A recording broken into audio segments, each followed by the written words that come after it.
All right, Dungeon Masters. Let's talk taverns. You know, when your players roll into town, ready for a pint and some plot hooks. Yeah. And you need more than just the surly bartender and a couple of generic drunks Right. propping up the bar. Right. You want memorable encounters, maybe even a little chaos. Yeah. And you want it all to tie into your campaign lore. Am I right? Absolutely. It's so easy to overlook those seemingly insignificant NPCs. But a tavern full of unique personalities that can really bring your world to life, especially if those personalities have had a few too many pints of dwarven stout. Exactly. Which is why we are diving into your stack of 10 amazingly detailed drink patrons. These aren't just NPCs. These are drunken lore keepers, each one with secrets that could reshape your campaign. I love that drunken lore keepers. It's catchy, and it captures the essence of what we're aiming for. Right. So imagine this. Your players walk into a bustling tavern, and the first thing they see is Eric Hearthstone, a paladin who looks like he lost a bet with a hangover. The description mentions he's muttering about the Righteous Axe clan. Now, what if the Righteous Axe are key players in your campaign's history? What a fantastic connection. Suddenly, Eric isn't just a sad sack with a drinking problem. He's a walking, talking encyclopedia of potentially explosive information.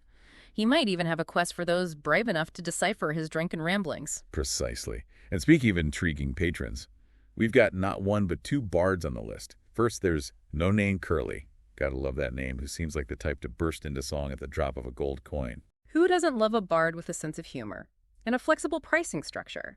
But don't let the whimsical name fool you. No Name Curly could be your player's key to understanding, say, a rival kingdom's political landscape. Imagine him weaving coded messages about troop movements or royal scandals into his latest ballad. Okay, that's brilliant. It's like tavern sing-along meets espionage. And then there's Laura Breaker, who's choosing a more horizontal method of enjoying the tavern's offerings. Passed out face down is a bold look, but let's not judge a bard by their ability to hold their liquor. What if Laura's drunken mumbles are actually prophecies tied to your world's creation myth? Imagine the possibilities for adventure and potential disaster if those prophecies were to fall into the wrong hands. Okay, now I'm seeing how each of these drunken lore keepers is like a treasure chest waiting to be unlocked. But before we get too far ahead of ourselves, let's talk dwarves. Because no self-respecting fantasy tavern is complete without at least one boisterous, ale-loving dwarf. Right. It's practically a law of nature at this point. But as you know, stereotypes can be misleading. Let's take Garrett Ironheart.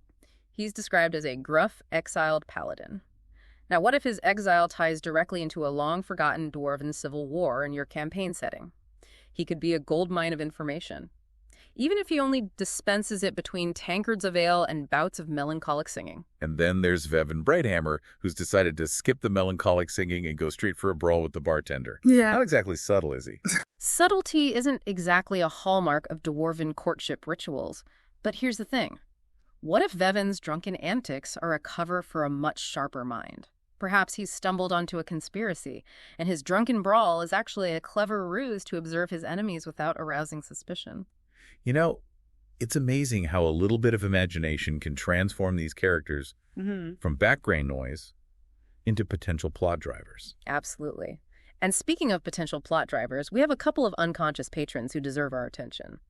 Let's talk about Cobb Stoutbottom, who seems to have achieved a state of ale-induced nirvana. He's passed out, surrounded by empty bottles arranged in a suspiciously symbolic pattern. Okay, that's just begging for some player interaction. Did they try to wake him up? Do they analyze the bottle arrangement for hidden messages? Exactly. And here's the twist. What if those bottles aren't just empty vessels, but remnants of a powerful magical ritual? Cobb, in his intoxicated state, might be the only one who can decipher the meaning behind their placement, even if he doesn't realize it himself. So he's like a walking, talking, snoring magical artifact. I love it. But let's not forget about Jamie Cogburn, who's also down for the count, but still clinging to his sword, like it's the last mug of ale in existence. Talk about commitment. Now, Jamie might seem like trouble waiting to happen, but what if his sword holds the key to a hidden dungeon or a lost treasure map? Perhaps the location is etched into the hilt, visible only when viewed through the bottom of a very specific type of ale glass. Okay, that's just genius. Suddenly, even looting a passed-out drunk becomes a quest for knowledge and ancient artifacts. Exactly, and that, my friend, is the power of the drunken lore keeper.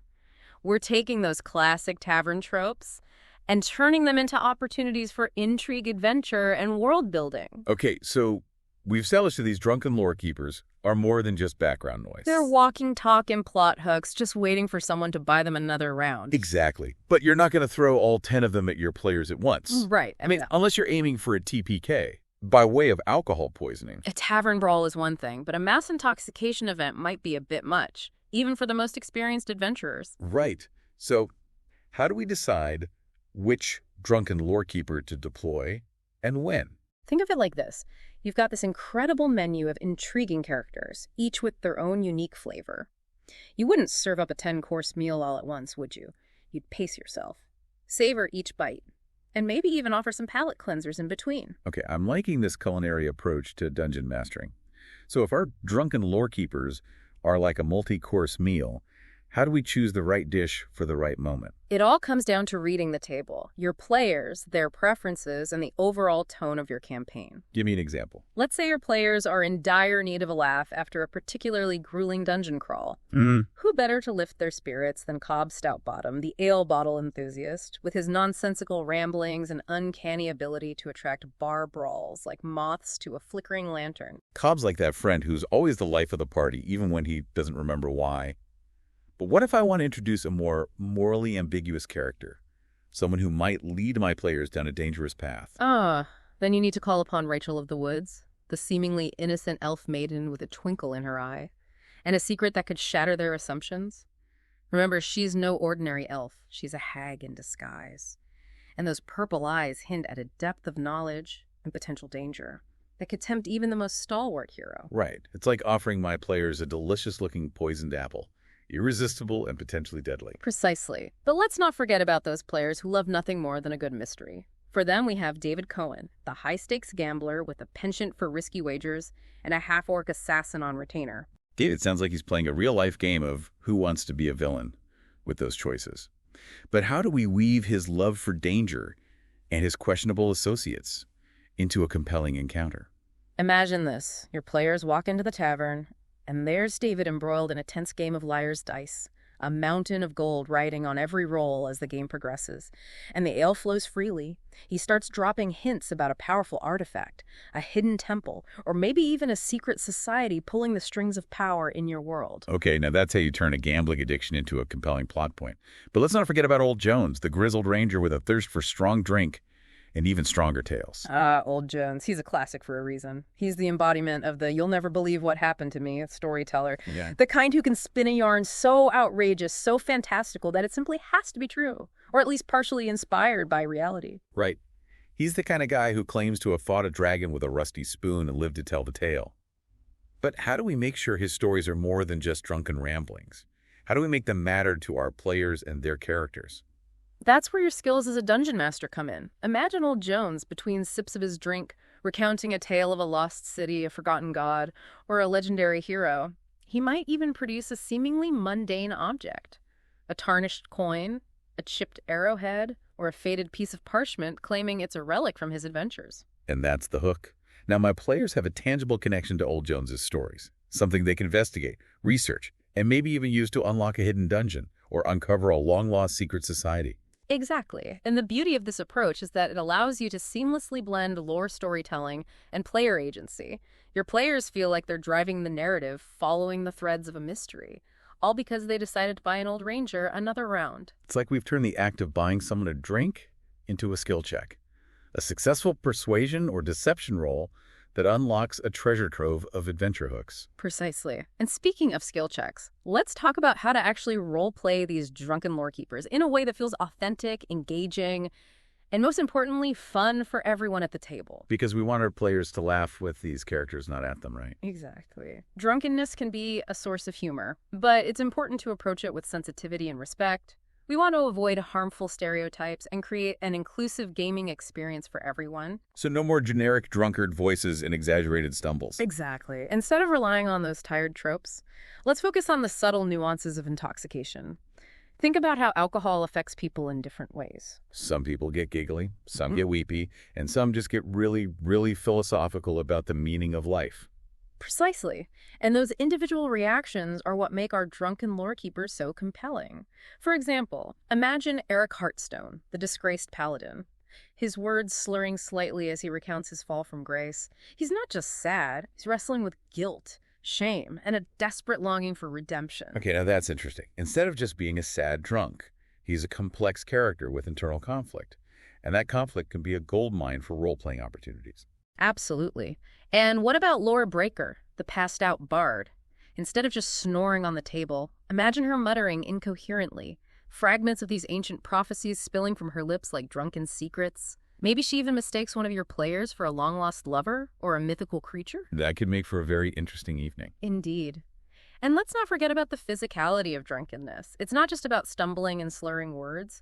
It's about those small telling details that bring the portrayal to life. Like what? Give me some specifics. Imagine Garrett Ironheart, his hand trembling slightly as he raises his tankard to his lips, his eyes bloodshot but filled with a deep, unspoken sadness. Or picture Vevin Brighthammer, his speech a mile a minute, his words tumbling over each other as he tries to recount his latest and likely exaggerated tale of dwarven heroism. So it's about finding the balance between humor and realism. Right. We want to capture the essence of drunkenness without making it the defining characteristic of these characters. Exactly. And remember, a little goes a long way. You don't need to have every patron in the tavern 3 sheets to the wind. Sometimes a single, well-placed, drunken lorekeeper is all it takes to inject a healthy dose of chaos and intrigue into your campaign. Less is more, especially when it comes to ale consumption. But before we move on, I want to circle back to this idea of lore and storytelling. We've talked about how our drunken lorekeepers can reveal fragments of information, but how do we make sure those fragments add up to something meaningful for our players? That's a great question, and the answer lies in thinking of your drunken lorekeepers as puzzle pieces, each one containing a vital clue to a larger mystery, a hidden truth, or a lost chapter in your world's history. So it's like a giant ale-soaked jigsaw puzzle, and our players are the ones trying to put it together. Precisely. But here's the thing. You don't want to make it too easy. The information your drunken lorekeepers reveal should be fragmented, sometimes contradictory, and always open to interpretation. Because let's face it, drunk people aren't exactly known for their reliable narration. Exactly. So let's say Eric Hearthstone in his Drunken Super mentions a sacred grove where the righteous acts once held their most sacred rituals. Now, is he talking about a real place, a figment of his imagination, or a metaphor for something else entirely? That's for my players to figure out. And the best part is, there's no right or wrong answer. It all depends on how they interpret the information and what they choose to do with it. Exactly, and that's what makes this approach so rewarding for both dungeon masters and players.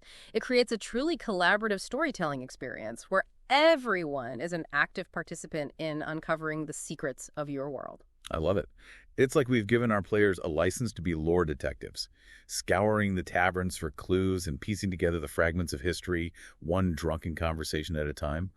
But before we get too carried away with this investigation, let's move on to another crucial aspect of running drunken lorekeepers. Oh, and what aspect might that be?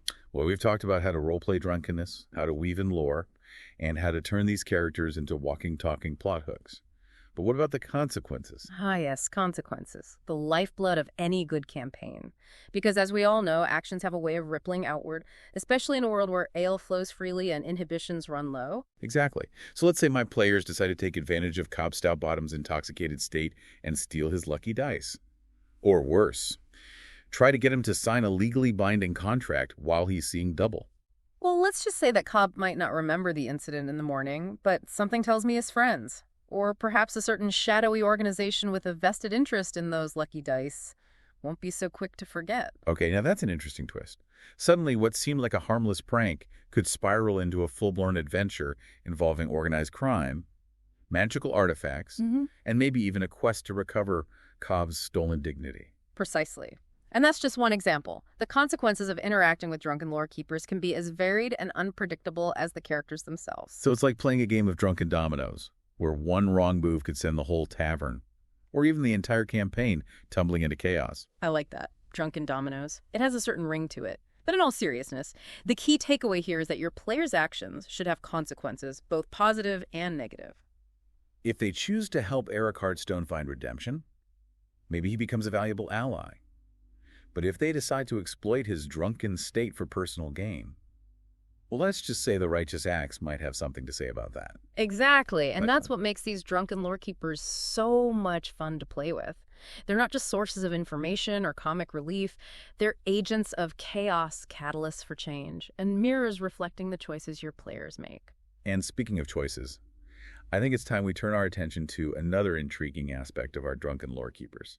Their potential for growth redemption, and maybe even a little bit of romance. Ah, yes, because even the most intoxicated heart yearns for connection, wouldn't you say? Exactly. And that's what I want to explore in our next segment.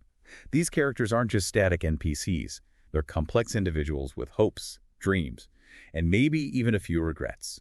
So let's delve into how we can use those complexities to create truly memorable and emotionally resonant encounters. I'm all for exploring the depths of these characters, even if it means venturing into some slightly blurry and emotionally charged territory. After all, that's where the best stories and the most unexpected twists often lie. Okay, so we've talked about our drunken lore keepers as sources of information, agents of chaos, and even walking, talking plot hooks. But let's not forget that they're also well people. They have pasts, regrets, maybe even secret dreams hidden behind those bloodshot eyes. Precisely. We've already established that these are not your average cookie-cutter drunks, so let's talk about how to give them depth, turning those tavern encounters into something truly memorable for your players. Give me an example. How do we take, say, Eric Hearthstone, our disgraced paladin, beyond his current state of ale-induced despair and give him a shot at redemption? Imagine this. Your players, tired of Eric's moping and muttering about the righteous acts, decide to confront him directly. They learn that his lost bet wasn't about money or pride, but a desperate attempt to save a loved one from a terrible curse. Okay, now we're talking. That's a far cry from passed out and missing some healing potions. It raises the stakes and gives Eric a reason to be more than just a sad sack with a drinking problem. Exactly. He's now a man on a mission, seeking to right a past wrong. Your players could help him break the curse, recover a lost artifact, or even confront the one responsible for his predicament. I can see it now. Eric, revitalized by a newfound purpose and maybe a few nights of sobriety, joining the party as a powerful ally, his knowledge of the righteous acts proving invaluable in their adventures. Precisely. And speaking of unexpected allies, let's not forget about Laura Breaker, our cast-out bard. What if beneath her intoxicated exterior, she's carrying a torch for a fellow musician? Perhaps someone forbidden to her by societal norms, or even a rival bard with a grudge. Forbidden romance. Now that's a side quest I can get behind. How would that play out in a tavern setting? Imagine Laura, in a moment of drunken clarity, pouring her heart out to your players about her lost love, her words punctuated by hiccups and snatches of a melancholic ballad. And that ballad, of course, holds a vital clue to her lover's whereabouts, or the reason for their separation. It's like a musical puzzle box, waiting for the right listeners to unlock its secrets. Exactly. And let's not forget the potential for humor in these situations. Imagine Garrett Ironheart, our gruff exiled paladin, developing a not-so-secret crush on the tavern wench. His attempts at wooing her a hilarious blend of awkward compliments, drunken boasts, and threats directed at any other patrons who dare to look at her the wrong way. Oh, I could see it now. Vebin, never one to miss an opportunity for a good time, encourages Garrett's advances, offering terrible dating advice and maybe even challenging other patrons to feats of strength in Garrett's honor. Precisely. And who knows, maybe Garrett's clumsy attempts at courtship could lead to an unexpected romance, or, at the very least, provide some much-needed comic relief between dungeon crawls and epic battles. So we've got redemption arcs, forbidden romances, and drunken serenades under our belts. Is there anything else our listeners should keep in mind when it comes to adding depth and intrigue to their drunken lore keepers? Remember that every interaction is an opportunity for world building. Let's say your players befriend Old Jones, the grizzled ranger, as they buy him drinks and listen to his tales. Sprinkle in details about your world's history, geography, even its mythology. So instead of just saying, Old Jones once fought a giant spider in the Whispering Woods, we could say something like, Old Jones, his voice raspy from years of shouting over the roar of the dire cascade, recounted his harrowing escape from a giant spider, its eyes glowing with the same eerie light as the Hearthstone of Everfall. Now, that's what I call immersive storytelling.